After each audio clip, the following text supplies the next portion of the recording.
Hello students, आज हम start करने वाले हैं इंटरनल रिकंस्ट्रक्शन का एक और एक क्वेश्चन। तो following is the summary balance sheet of Akanksha limited as on 31 March 2022। Liabilities और एसेट आपको दिया हुआ है और यहाँ पर आपको कुछ एडजस्टमेंट्स दिए हुए रिलेटेड टू इंटरनल रिकंस्ट्रक्शन।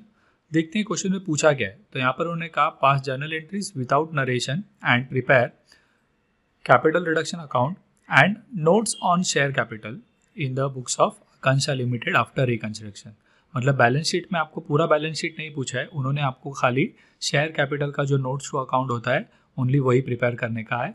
और जर्नल एंट्री में भी वो कह रहे हैं विदाउट नरेशन, मतलब आप यहाँ पे चाहो तो नरेशन को स्किप कर सकते हो।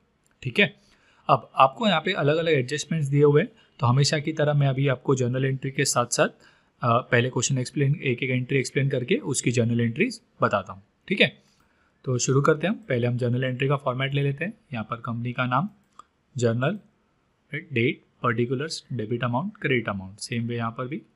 अब क्वेश्चन ले लेते हैं। तो क्वेश्चन में देखिए सबसे पहले उन्होंने क्या कहा है, यहाँ पे उन्होंने कहा there is a contingent liability of 10,000।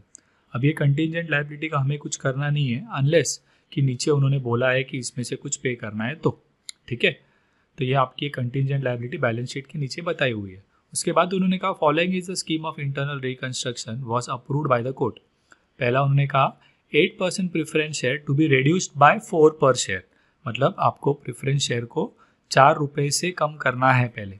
ठीक है, एंड आगे उन्होंने कहा and final call was made immediately to make it fully paid off 10, मतलब पहले आप 4 रुपया रिड्यूस करो और उसके बाद तुरंत आप क्या करेंगे, उसको फुल्ली पेड 10 रुपये का बनाएंगे। मतलब यहाँ पे फेस वैल्यू चेंज होने वाला नहीं है। तो यहाँ पे आपकी एंट्री क्या हो जाएगी, 8% प्रेफरेंस शेयर, पहले मैं पुराना कैंसिल कर देता हूँ। ठीक है, नया शेयर जो है मेरा 4 रुपया रिड्यूस करने के बाद मैं 6 रुपीज़ के हिसाब से लिखूंगा और जो बचा हुआ अमाउंट है मैं यहाँ पे कैपिटल रिडक्शन में डाल दूंगा। तो उस हिसाब से मेरा जो पहली एंट्री का अमाउंट होगा 8% शेयर कैपिटल, यहाँ पे कितना थे देखिए 10 रुपये का एक शेयर था, इस हिसाब से ये कितने शेयर हो जाएंगे 40,000 शेयर्स, राइट। तो 40,000 इंटू 10 के हिसाब से मेरे पुराने शेयर, नए शेयर जो है वो उन्होंने बोला रिड्यूस हुआ है 4 रुपीज़ से, राइट, रिड्यूस बाय 4, मतलब नया वैल्यू उसका 6 होगा। तो उस हिसाब से वैल्यू आ जाएगा 2,40,000 और वो 4 रुपीज़ जो है वो मेरे कैपिटल रिडक्शन में जाएंगे 1,60,000। अब हमें करना क्या है, उन्होंने कहा कि ये जो 6 रुपये का शेयर है आपका, राइट, अभी 4 रुपया रिड्यूस हो गया, राइट, तो आपको उसको इमीडिएटली फुल्ली पेड कर देना है 10 रुपये का। इसका मतलब है हम उसका वो जो 4 रुपया कम हुआ है कैपिटल रिडक्शन में वो हम वापस से शेयर होल्डर से कॉल करके मंगाएंगे पैसे। ठीक है, तो पहले मैं यहाँ पे नरेशन लिख देता हूँ और अब हम लोग वो 4 रुपये का जो कॉल है वो हम करेंगे। तो शेयर होल्डर से जब हम कॉल करते हैं तो बेसिकली वो कॉल का पेमेंट आता है, राइट, तो हमारा बैंक अकाउंट डेबिट होता है उसके लिए, राइट। 2 क्या आ जाता है 8% प्रेफरेंस शेयर कैपिटल। तो 4 रुपीज़ जब हम मंगाएंगे तो हमारी एंट्री आ जाएगी bank account debit to 8% preference share capital amount 1,60,000। कैसे, 40,000 इंटू 4, तो वही पैसा हमने मंगाया वापस से। ठीक है, नरेशन में हम लोग यहाँ पे लिख रहे हैं कि being preference shares made fully paid. अब यहाँ पर मैंने कंबाइन एंट्री किया है, आप चाहो तो इसको यहाँ पर कॉल का एंट्री दिखा सकते हैं, राइट। लाइक फॉर एग्जांपल पहला यहाँ पे इसमें एंट्री क्या हो जाएगी, final call account debit to preference share capital, फिर जब पैसे आएंगे तो bank account debit to final call. तो इस तरह से आप इसका 2 एंट्री में भी आप शो कर सकते हो और ये कंबाइन एंट्री करके शो कर रहे हैं तो भी चलेगा। ठीक है, इसके बाद ये हो गया प्रेफरेंस शेयर का। इक्विटी शेयर के बारे में क्या बोला है, equity share to be reduced by 6 per share. Equity share को उन्होंने क्या बोला है, रिड्यूस करना है हमें कितने, 6 रुपये से। ठीक है, face value being the same, right. तो यहाँ पे हम रिड्यूस करेंगे इक्विटी शेयर को, तो पुराने इक्विटी शेयर डेबिट हो जाएंगे, 2 नए इक्विटी शेयर और कैपिटल रिडक्शन में बैलेंस अमाउंट जाएगा। तो हमारे इक्विटी शेयर कितने थे देखिए, 5 लाख का अमाउंट दिया था और 10 रुपीज़ ईच बोला है, मतलब नंबर ऑफ शेयर कितने हो जाएंगे 50,000। तो 50,000 इंटू 10 पुराना, और उन्होंने कहा अभी रिड्यूस कितने से करना है आपको, 6 से रिड्यूस करना है, मतलब आपके नए शेयर का वैल्यू 4 हो जाएगा और कैपिटल रिडक्शन में 6 आएगा। तो इस हिसाब से मल्टीप्लाई करने पर यह हो जाएगा 2 लाख और ये 6 रुपीज़ के हिसाब से आ जाएगा आपका 3 लाख। नरेशन में यहाँ पे being reduction in equity share capital. उसके बाद उन्होंने कहा the debenture holders agreed to forgo their claim by 20%। Debenture holders यहाँ पे जो क्या बोल रहे हैं, फॉरगो देयर क्लेम मतलब माफ़ कर रहे हैं वो क्लेम 20% से, and accept 8% preference share of 10 each for the remaining, मतलब अपने 20% को तो वो छोड़ रहे हैं, वो हमारा कैपिटल रिडक्शन में जाएगा, बट जो बचा हुआ 80% अमाउंट है उसके बदले वो हमसे क्या ले रहे हैं, 8% प्रेफरेंस शेयर्स ले रहे हैं। ठीक है, तो आपकी डिबेंचर का टोटल अमाउंट कितना था देखिए 2,50,000, तो वो डिबेंचर पूरा मैं डेबिट करूँगा, 7% डिबेंचर 2 लाख आएगा हमारा, लेकिन उसके दो पार्ट हो जाएंगे। 20% पार्ट वेव ऑफ हो रहा है वो कैपिटल रिडक्शन में डालेंगे, और 80% पार्ट के बदले हम क्या दे रहे हैं उनको 8% प्रेफरेंस शेयर, तो 8% प्रेफरेंस शेयर और कैपिटल रिडक्शन। ठीक है, तो टोटल अमाउंट आपका 2,50,000, उसमें से 80% पार्ट के बदले हम शेयर्स दे रहे हैं, तो इसका 80% निकालेंगे तो आ जाएगा आपको ये, और 20% हम लोग निकालेंगे तो वो आ जाएगा 50,000। नरेशन में आ जाएगा बीइंग डिबेंचर होल्डर्स सेटल्ड। उसके बाद उन्होंने कहा है फोर्थ में कंटीजेंट लायबिलिटी हमें सेटल करने का है, कितने में 5,000। ठीक है, तो यहाँ पे उन्होंने दिया था कंटीजेंट लायबिलिटी थी 10,000। ठीक है, बट अब हम लोग पे कितना कर रहे हैं, 5,000 पे कर रहे हैं उसमें से, तो हम 5,000 की एंट्री पे करेंगे, लिखेंगे। ठीक है, और कंटीजेंट लायबिलिटी भी जब भी हम पे करते हैं तो हम वो पैसा कहाँ से पे करते हैं, कैपिटल रिडक्शन से, राइट। तो इसीलिए हमारी एंट्री क्या हो जाएगी उसकी, capital reduction account debit to bank. Okay, कितना अमाउंट पे कर रहे हैं, 5,000। उसके बाद आपको बोला है इन्वेस्टमेंट वेर सोल्ड फॉर 50,000। अब सब में आपका इन्वेस्टमेंट्स का वैल्यू कितना दिया था देखिए 60, बट आप बेच कितने में रहे हो, 50 में, तो यहाँ पे आपका नुकसान हुआ है। अब इसी वजह से कैपिटल रिडक्शन क्या होगा, डेबिट होगा यहाँ पर। तो ये जो नुकसान का अमाउंट है उतना हमें कैपिटल रिडक्शन में डेबिट करके शो करना होगा, क्योंकि वो लॉस है हमारे लिए। तो हमारी एंट्री कैसे आ जाएगी, bank account debit, right, capital reduction account debit to investments, क्योंकि इन्वेस्टमेंट का अमाउंट 60,000 है, बट बेचकर पैसे आए क्या 60 हमें, नहीं, हमें 50 ही आया है डेबिट में। तो 10,000 जो डेबिट में है और अमाउंट वो हमारा कैपिटल रिडक्शन का होगा। तो बैंक अकाउंट में मेरा 50 आएगा, कैपिटल रिडक्शन में 10, और इन्वेस्टमेंट में हमारा 60,000। ओके, उसके बाद सिक्स्थ एडजस्टमेंट में कहा loan from directors was settled at 50%। तो लोन फ्रॉम डायरेक्टर्स बोला है, यहाँ पे एक्चुअली क्वेश्चन के अंदर मिस्टेक है, यहाँ पे क्रेडिटर्स नहीं आएगा, यहाँ पे आएगा लोन फ्रॉम डायरेक्टर क्वेश्चन में। ठीक है, तो वो इसी की बात कर रहे हैं, ये 30,000 की। तो डायरेक्टर्स लोन हमने सेटल कर दिया कितने में, 50% पर। तो 30,000 का अमाउंट है, उसमें से हम 50% पे कर रहे हैं 15, और बाकी का 50% हमारा क्या हो जाएगा, कैपिटल रिडक्शन में जाएगा। ठीक है, तो लोन फ्रॉम डायरेक्टर्स जो था हमारा टोटल अमाउंट 30,000 का, उसमें से हम पे कर रहे हैं, लेकिन हाफ अमाउंट ही लिखेंगे। ठीक है, और बाकी का हाफ किधर आने वाला है, हमारा कैपिटल रिडक्शन में। तो हमारा लोन फ्रॉम डायरेक्टर 30,000 का है, राइट। यहाँ पे आई रिपीट, यहाँ पे क्रेडिटर्स नहीं आएगा, क्वेश्चन के अंदर मिस्टेक है, यहाँ पे डायरेक्टर है। ठीक है, बैंक में हम 50% पे सेटल कर रहे हैं, राइट। तो 30 के बजाय हम पे कितना कर रहे हैं, 15, बाकी का 15 हमारा जाएगा कैपिटल रिडक्शन, यहाँ पे आ जाएगा बीइंग बैंक लोन सेटल्ड।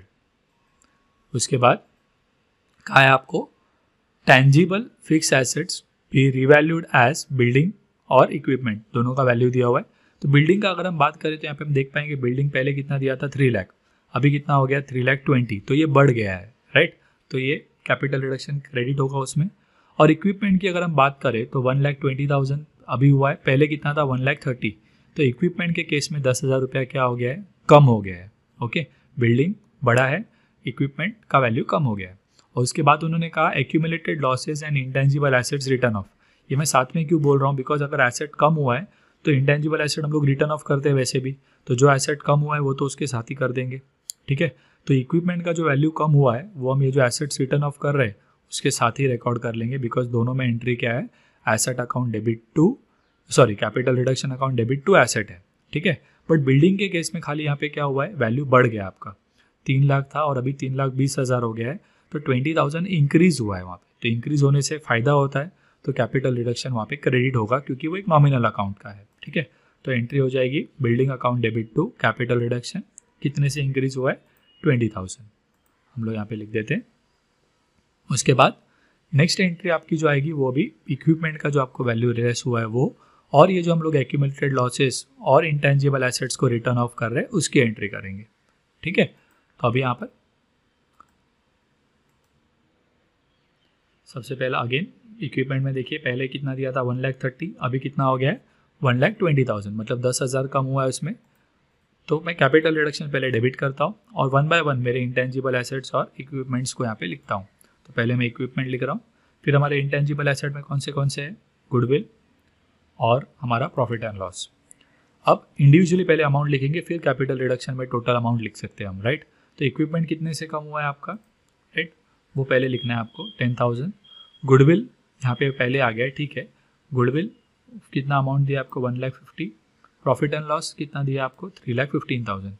अब ये तीनों का टोटल करने के बाद हम यहाँ पे फाइंड आउट कर पाएंगे कि ये टोटल कितना हो जाएगा 4,75,000।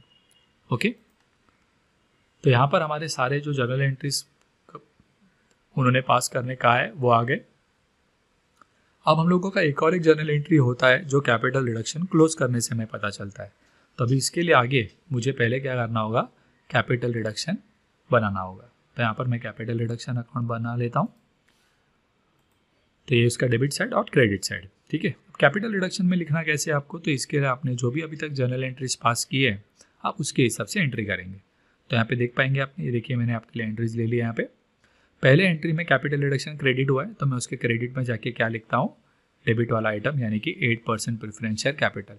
लेकिन अमाउंट 4 लाख नहीं लिखूंगा मैं, अमाउंट हमेशा कैपिटल रिडक्शन का ही लिखूंगा, क्योंकि ये 4 लाख के 2 हिस्से हैं।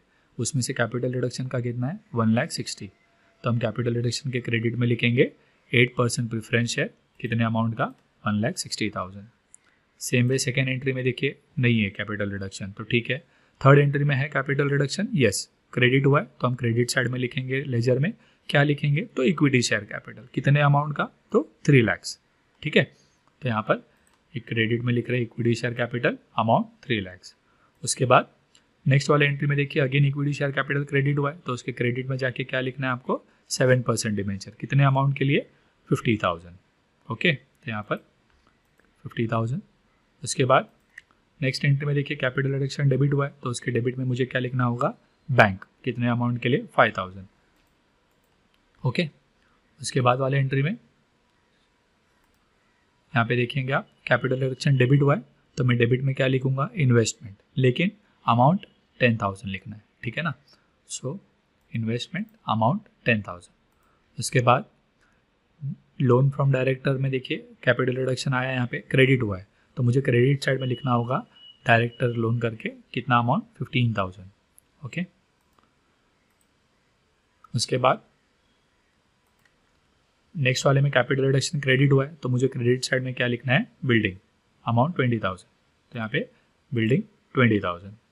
उसके बाद लास्ट एंट्री आपकी यही है, राइट, कैपिटल रिडक्शन डेबिट हुआ था, तो ये तीनों एसेट्स आपने क्रेडिट किए, तो आप कैपिटल रिडक्शन के क्रेडिट में लिखोगे। यहाँ पे ये जो एंट्री है हमें कैपिटल रिडक्शन डेबिट हुआ था, तो उसके डेबिट में ये तीनों आइटम आ जाएंगे, उनके अमाउंट्स पर लिख देते हैं हम, और फिर हम टोटलिंग करेंगे, ठीक है। तो कैपिटल रिडक्शन का पहले मुझे डेबिट का टोटल निकालना है, फिर मैं क्रेडिट का टोटल निकालूंगा। दोनों टोटल में से ग्रेटर टोटल को हम दोनों जगह पर लिखेंगे, ठीक है। तो यहाँ पे मेरा क्रेडिट साइड का टोटल बड़ा आएगा, वो मैं यहाँ पे लिख देता हूँ 5,45,000।